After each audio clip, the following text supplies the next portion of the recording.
Hi guys, welcome back to my YouTube channel guys.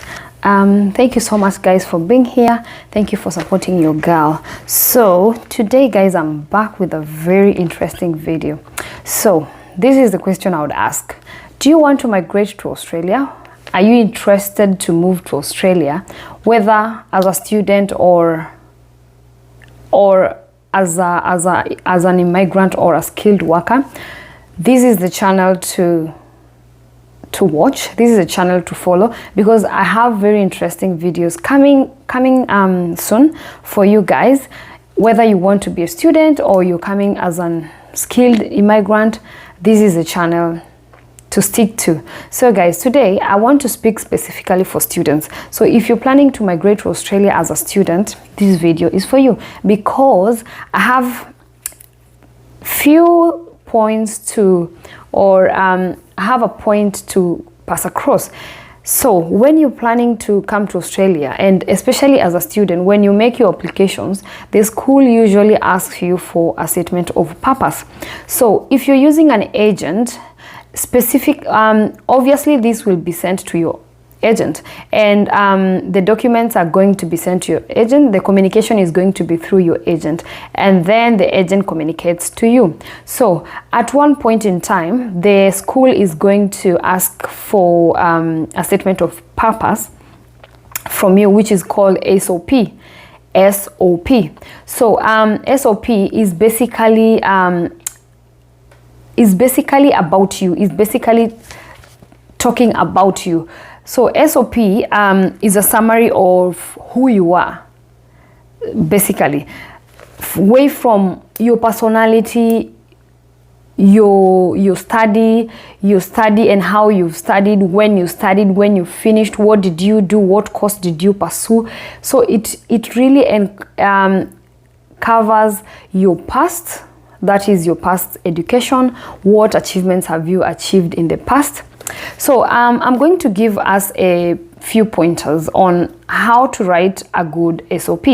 So most of the people do not understand or do not know that SOPs, they are oftentimes checked for plagiarism. So plagiarism is whereby they check whether you have you've used your own words or you've copied somewhere. So it is very important to note that oftentimes, not all the times, but it might be your case, you don't know, they might check just to check if in the system, just to see if you've copied or you're using your own words. So it is very important that you use your own words. It is very important that you're giving your own story. So it is very authentic to give your story in your own words rather than copying. So I know sometimes you might want to consult someone on how to write it, but if you really need to consult other people, it is important that you write it yourself, then send it to other people. Maybe you can send to professors, scholars, learned people, more learned people, or even people in your level who might check and maybe ask this question. If you ask them this question, if for example I was applying to your school, would you take me, or would you admit me with the SOP you've written? So they are going to read through and then check, and of course they're going to give you a feedback. But I would rather, or I would advise, or I would recommend, send your SOP, your draft, to different people, let them read through, because of course if you get one answer, the answer might be biased, right? So it is important you get few feedbacks from different people, and then gauge yourself, see what are they saying, maybe they want you to correct grammatical errors, or they will give you feedback. That is my point. So it is important that you do that before even sending your SOP to the agent. But this is the other good thing. If you're using an agent, most of the times they are not going to send your SOP without going through it. So they know the pointers. They also know what is right. And sometimes they'll send it back to you a few times. Don't feel bad. They really want the best for you. They want you to send or to write something that is going to be is going to catch an eye of the admission people or even the immigration. Now, these are the things that are going to, you're supposed to ensure that they are in your SOP. So number one, make sure that your SOP is clear. Be clear. Like, do not use jargons, do not use very big words, do not use heavy words, because this, for example, if you're going to do IT, if you're writing an SOP for an IT course, right, the admission body might not have done IT. So definitely they do not understand the jargons you're going to use there. So it is very important that you use clear language and simple. Avoid jargons. They are not going to mark for jargons. They just want to see how you can express yourself.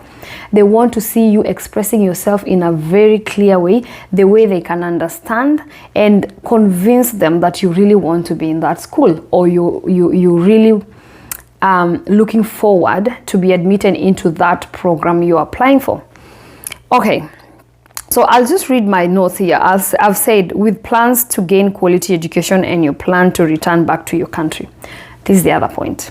So in your SOP, make sure you don't write that you have intentions to stay back in Australia after finishing your studies, because that is a red flag. They are going to deny you your visa. They want to see that you're coming here to gain education and then go back to your country to serve people in your country. So they don't want you to say, oh, after I've finished my degree or undergraduate or master's or whatever thing you're coming to study, they do not want you to give them an impression that you want to stay back. So make sure you're very clear that you have intentions to go back. Make sure you're clear that you've even looked for job. It would be even important if you get some job offers. Make it clear how much salary you're looking forward to earn when you go back to your country.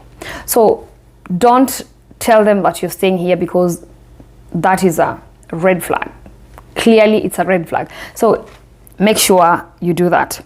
Then articulate the benefits of the course you've applied to in relation to going back to your country. That one I've said. Make sure, for example, if a nursing student, you might want to say that maybe in your country, if there's shortage of nurses and you want to show them that there's a shortage back in your country, you're just doing it in writing, and you gaining the knowledge here is really going to help your patients or your community back in your country. Maybe like if you come here and you gain you might gain skills maybe in, for example, maybe cardiology, and maybe you don't have so many cardiology nurses in your country, or it could be even theater nurses. So if you gain those skills here, you want to show them that they are really going to help you and help your community back in your country. So be very, very clear in that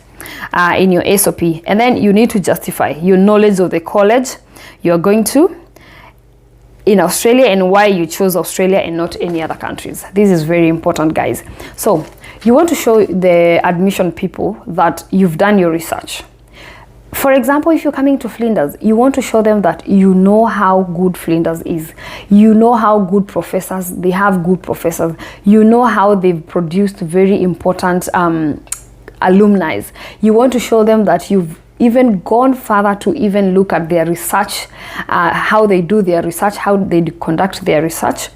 You've looked into some professors in that school that really suit the course, or you believe they are going to be very important to you. So you want to convince them that you chose Australia and specifically that school or that institution other than any other institution, and you chose Australia other than any other country. So you want to convince them. Maybe you'll say there's good weather in Australia, that's why you chose to come and study in Australia and not in any other university.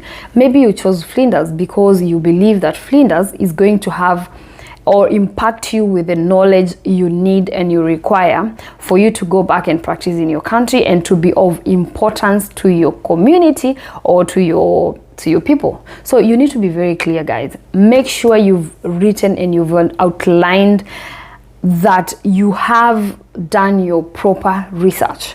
It is even important to look even in the articles, know what is good about the school you're going to do, to study. Just check what have they done before. Of course, there must be something. They've written articles, journals. Look into articles and see what the school you're going to study in has done or how good it is, and then you're going to convince them that you know something good about them. And of course, they will not deny you that admission, because they'll be like, oh, you know us better, so you're the appropriate candidate for whatever program you're applying to. The other point is explain some of the skills you hope to gain from the program you're applying. That one I've mentioned. For example, if you're coming to do IT, you want to show them that what are you expecting to gain from the program in Australia that is going to be of importance to IT in your country. For example, Kenya. How is the program going to improve you as a person? How are the skills? What skills do you hope to gain from that program? Very, very articulately write that. Write it down. And of course, here it is all about convincing the people, or convincing the admission body that you really love, or you really have passion. You have passion for that course, and you know what you're really going to attain at the end of that program. So it is very important, guys, that you do that. The other thing is give information on your past experience and how that experience will add to the existing program. For example, you could have written a book. So let us know, or let the admission body know what achievements do you have from back in your country, or where you're coming from. You could have maybe you're working from work experience, or either from your school. What achievements have you gained, and do you think you're going to come and transform, or what impact are they going to be, your achievements? How are you going to use those achievements to impact Australia or the school you're going to? So it is important that you articulate that properly. Whatever achievement you've had, your personality, let them know who are you, what is your passion, why do you really want this course, what do you intend to bring to this school. That is basically what they want to know. Are you going to impact the school? Are you going to be of importance to that program? For example, in your class, are you going to impact anyone? Are you in a position to impact even the teachers, or even the society around where you're going to study? So that's basically what they want to see. They want to see that you're a passionate person, you can bring and you can add value to the program, and not only take, because you're coming to study. So mostly you're going to take, you're taking, but they also want to know, are you also a giver? Can you impact us positively? And how are you going to do that? That's what they want to know, guys. The other thing is show passion for the program you're applying for. That one I've mentioned. Let them know that you're passionate about that program. If, for example, you want to be a pilot, are you really passionate about it?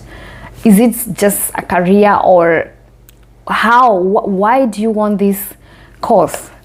Is it passion? Is it passion driving you to apply for the program, or what exactly is driving you to do or to apply for this program? So guys, I'll just repeat this. Make sure you mention that you need to go back to your country, because for immigration purposes, they do not want you to come and stay here. That is not the plan. That is not their intention. They are not admitting you to their school in Australia for you to graduate and then stay here. It has never been the plan. So the plan is always, you come here, you study, you graduate, then you go back to your country. So you really want to show them that you don't have any intention to stay here. And of course, there are other financial, normally they'll ask you for anything that ties you to your country. So if you have a piece of land, if you have family, most of the people are tied to their family. They have maybe kids or parents, or they have properties, and they want to see what is tying you and what can make you go back to your country. So they don't want you to come here and stay and not go back to your country. So guys, thank you so much for listening to this episode. It's been a pleasure having you here, and I'm so glad that you keep coming back. And if it's your first time, remember to hit that subscribe button. Do not go away without subscribing, please guys. Leave a comment. Let me know what you think about this episode and any other episode, and any other question you might have. Just leave it on the comment section. We are going to interact on the comment section, of course. Like this video, share with your friends and your family. Make sure if this video is not relevant for you, there must be someone who this video might help. So just share it with that person. And of course guys, I'll see you on my next videos. Bye.